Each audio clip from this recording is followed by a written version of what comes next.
নমস্কাৰ আজি আমি আৰম্ভ কৰিছো B.Ed এন্ট্ৰেন্স 2019 ৰ যিখন পেপাৰ আছিল তাত থকা টিচিং এপ্টিটিউড বিলাকৰ বিষয়ে আমি অলৰেডি 2024 ৰ পৰা 2020 লৈকে যিমান বিলাক প্ৰিভিয়াস ইয়াৰ পেপাৰ আছিল তাত থকা যিবিলাক টিচিং এপ্টিটিউড সেই বিলাকৰ বিষয়ে আলোচনা কৰিছো যদি আপুনি আমাৰ ভিডিও এতিয়াও চোৱা নাই তেন্তে আপুনি প্লেলিষ্টত গৈ নাইবা আমাৰ চেনেলত গৈ সেই ভিডিও বিলাক চাব পাৰে আশা কৰো ই আপোনাৰ প্ৰিপাৰেচন যথেষ্টখিনি সহায় কৰিব আজি আমাৰ প্ৰথম প্ৰশ্নটি হৈছে the best way to inculcate the spirit of collaboration and cooperation in children is to আমি ষ্টুডেন্টৰ মাজত collaboration আৰু cooperation টো বহাবৰ কাৰণে আনিবৰ কাৰণে আমি কি কৰাটো আটাইতকৈ ভাল তাৰ বেষ্ট ওয়েটো সুধিছে অপচনছ বিলাক আছে organize lectures by experts on collaboration and cooperation আমি organize কৰিম lecture organize কৰিম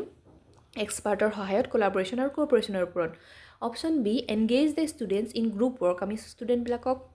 group workত engage কৰিম inside and outside the school. স্কুলৰ ভিতৰতে হওক নাইবা বাহিৰত আমি তেওঁলোকক engage কৰাম কিহত group workত. Option C, provide study materials on collaborative and cooperative learning. আমি তেওঁলোকক কিছুমান study material দিম কিহৰ ওপৰত collaborative আৰু cooperative learning ওপৰত. Option D, show pictures and movies on spirit of collaboration and cooperation. আমি তেওঁলোকক কিছুমান পিকচাৰ আৰু কিছুমান মুভি দেখাম কিহৰ ওপৰত collaboration আৰু cooperationৰ স্পিৰিটৰ ওপৰত ইয়াৰে অপচনছ বিলাক যদি চাওঁ আটাইতকৈ এপ্ৰোপ্ৰিয়েটটো হ'ব অপচন নম্বৰ বি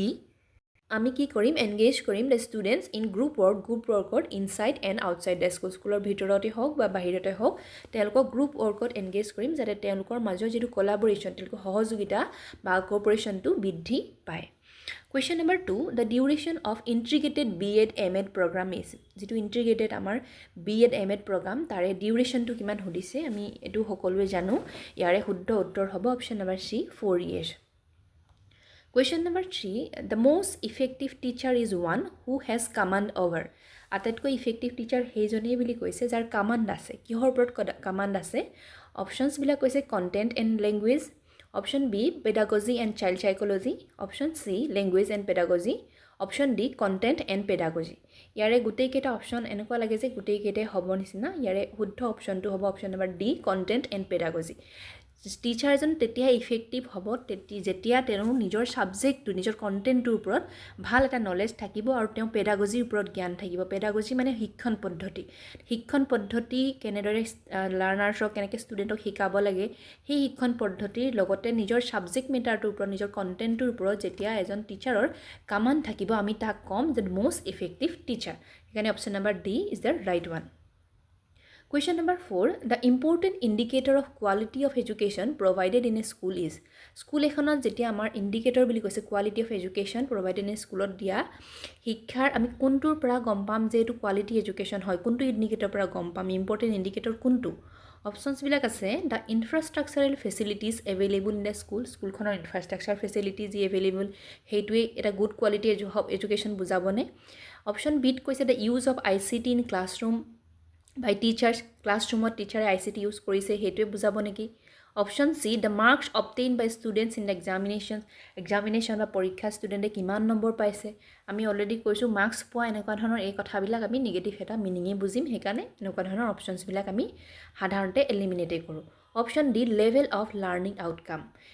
লাৰ্নিং আউটকামটো তাৰ আউটকামটো কি ওলাইছে তাৰ লেভেলটো কেনেকুৱা হেতু আমি কম যে ইন্ডিকেটৰ হয় নেকি কোৱালিটি এডুকেশ্যনৰ ইয়াৰ অপচনছ বিলাকৰ ভিতৰত অপচন ডি হৈছে শুদ্ধ উত্তৰ লেভেল অফ লাৰ্নিং আউটকামৰ লেভেলটো কেনেকুৱা হৈছে যদি ভাল হৈছে আমি গম পাম হেতু indicator of a quality of education provided in a school যদি ভাল হৈছে তেতিয়ালে কোৱালিটি অফ এডুকেশ্যনটো ভাল হৈছে এখন স্কুলৰ আমি তেনেকৈ গম পাম Question number 5, who was the chairperson of the committee for draft NEP 2019? যিখন 2019 ৰ NEP যিখন ড্ৰাফট বনাইছিল সেইখনৰ চেয়াৰপাৰসন কোন হৈছে এটো এটা বহুত ইম্পৰ্টেন্ট কোৱেশ্চন হয় ইয়াৰে অপচনছ বিলাকৰ ভিতৰত শুদ্ধ উত্তৰ হ'ব ডক্টৰ কে কস্তুৰীৰঙ্গন হৈছে আমাৰ যিখন চেয়াৰপাৰসন আছিল যিখন কমিটি বনাইছিল NEP ড্ৰাফটৰ তাৰে চেয়াৰপাৰসন Question number 6, choose the correct statement. The correct statement শুদ্ধ statementটো সুধিছে Option 8 কৈছে face to face teaching is less effective than online teaching এই face to face teaching to online teaching ত কৈ less effective বুলি কৈছে কম effective বুলি কৈছে computer aided education can replace a teacher এজন টিচাৰক ৰিপ্লেস কৰিব পাৰিব computer aided education বুলি কৈছে Option C, online teaching and face to face teaching are both effective আমাক কৈছে যে অনলাইন টিচিং আৰু ফেচ টু ফেচ টিচিং দুইটাই ইফেক্টিভ আৰু option D computer aided instruction can assist a teacher computer aided ইনষ্ট্ৰাকশ্যনে এজন টিচাৰক এছিষ্ট কৰিব পাৰে তো ইয়াৰে ভিতৰত যদি এনেকুৱা লাগে গোটেইকেইটা অপশ্যনেই ক'ৰবাত নহয় ক'ৰবাত দুটা অপশ্যনমান একেই ধৰণৰ লাগিছে কিন্তু কথাটো হ'ল কি ইয়াৰে অপশ্যন নম্বৰ চি হ'ব শুদ্ধ উত্তৰ online teaching and face to face teaching আৰু বহুত ইফেক্টিভ আমি এইটো ক'ব নোৱাৰোঁ যে অনলাইন টিচিংটো ইফেক্টিভ নহয় ফেচ টু ফেচ টিচিংহে ইফেক্টিভ হয় আমি ক'ব লাগিব যে দুইটাই ইফেক্টিভ হয় কাৰণ কৰোণাৰ সময়ত অনলাইন টিচিঙে বহুত বেছি ভাল কাম কৰি আছিল সকলোৱে তাতে শিকিব পাৰিছিল সেইকাৰণে both online and offline teaching বা face to face teaching are effective. Question number 7 kindergarten KG system of education means garden of small kids which was coined by যেটো আমাৰ kindergarten system এটিও আছে KG system এই সিস্টেমটোৰ KG মিনিংটো কৈছে কি garden of small kids সৰু ল'ৰা ছোৱালীৰ বাগিচা এটা কৈছে এই যে কিণ্ডাৰগাৰ্টেন যেটো সিস্টেম হেতু কোনে কইন কৰিছিল কোনে উলিয়াইছিল বুলি কৈছে অপচনছ বিলাকৰ ভিতৰত ইয়াতে আছে অপচন বি ফ্ৰেডৰিক ফ্ৰবেল হৈছে কিণ্ডাৰগাৰ্টেন পদ্ধতিৰ আৱিষ্কাৰক এটা এটা ইম্পৰ্টেন্ট কোৱেশ্চন হয় কেতিয়াবা এনেকেও সোধে কিণ্ডাৰগাৰ্টেন শব্দৰ অৰ্থ কি ইয়াৰ অৰ্থ হৈছে গাৰ্ডেন অফ স্মল কিডছ সৰু ল'ৰা ছোৱালীৰ বাগিচা Question number 8. The major responsibility with which school personnel have been entrusted is that of. The major responsibility is school personnel যেটো আমাৰ major responsibility হেতু দিছে options বিলাকৰ ভিতৰত adjusting social demands to the needs of the child social demands to adjust কৰা বুলি কৈছে needs of the child অনুসৰি adjusting the child to conform the demands of the society যেটো আমাৰ society demand হেতু লগত কনফাৰ্ম কৰাকে adjust কৰা বুলি কৈছে চাইল্ডক আৰু changing human nature to conform the social expectation মানুহৰ expectation মানে তেওঁলোকৰ nature to change কৰা option d preparing the child to change the society society খনক চেঞ্জ কৰাকৈ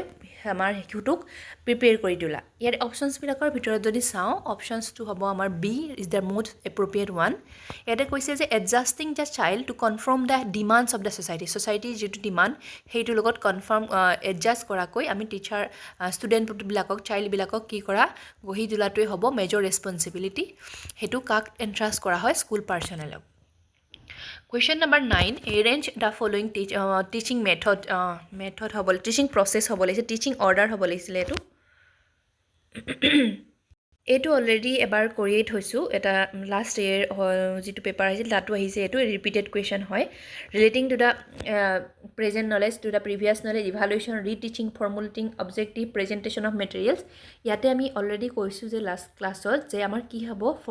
ফৰ্মুলেটিং অবজেক্টিভ আমি প্ৰথমতে কি কৰিম অবজেক্টিভটো ফৰ্মুলেট কৰিম ফৰ্মুলেট কৰাৰ পাছত আমি কি কৰিম ৰিলেট কৰিম present knowledge with a previous knowledge তাৰ পাছত আমি কি কৰিম প্ৰেজেন্ট কৰিম মেটেৰিয়েলছ বিলাক প্ৰেজেন্ট কৰাৰ পাছত তেওঁলোকক ইভালুৱেশ্যন কৰিম আৰু ইভালুৱেশ্যন দেখিছে কৰবাত কিবা ভুল ত্ৰুটি যদি ৰৈ গৈছে আমি তাক কি কৰিম ৰিটিচ কৰিম তো option number D is the right one Question number 9 হৈ গ'ল 10 হ'ল the Ministry of Human Resource Development works through two departments one is Department of Higher Education and another is এটা Ministry of Human Resource Development MHRD কিন্তু এটো মনত ৰাখিব বৰ্তমান সময়ত MHRD বুলি নকয় ইয়াকে পুনৰ ৰিনেম কৰা হ'ল Ministry of Education NEP 2020 মতে যেটো আমাৰ MHRD Ministry of Human Resource Development তাক পুনৰ ৰিনেম কৰা হৈছে Ministry of Education হে 1985ত ৰাজীৱ গান্ধীয়ে এটো মিনিষ্ট্ৰি অফ হিউম্যান ৰিসোৰ্স কৰিছিল আৰু হেতু বৰ্তমান আকৌ কৰিছে কি মিনিষ্ট্ৰি অফ এডুকেশ্যন প্ৰথমতে মিনিষ্ট্ৰি অফ এডুকেশ্যনে আছিল এতিয়া কৈছে যে তাৰে দুটা ডিপাৰ্টমেন্ট আছে এটা ডিপাৰ্টমেন্ট হৈছে হায়াৰ এডুকেশ্যন হয় ডিপাৰ্টমেন্ট অফ হায়াৰ এডুকেশ্যন আনটো কি তো আনটো হৈছে option A department of school education and literacy Thank you for watching এইখিনি আছিল আজিলৈ এই 2019 ৰ যিখন পেপাৰ আছিল তাত থকা কোৱেশ্চন বিলাক আৰু নেক্সট 2018 ৰ খন আমি আনিম তাৰ পাছত আমাৰ প্ৰিভিয়াছ ইয়াৰ কোৱেশ্চনৰ যিবিলাক টিচিং এপ্টিটিউড হেবিলাক শেষ হ'ব তাৰ পাছৰ সিৰিজটোত আমি জিকে কন্টিনিউ কৰিম আশা কৰিছো আপোনালোকে ভাল পাইছে এনেদৰে প্ৰিপাৰেচন কৰি থাকক আপোনালোকে ভালদৰে আৰু এটা ভালদৰে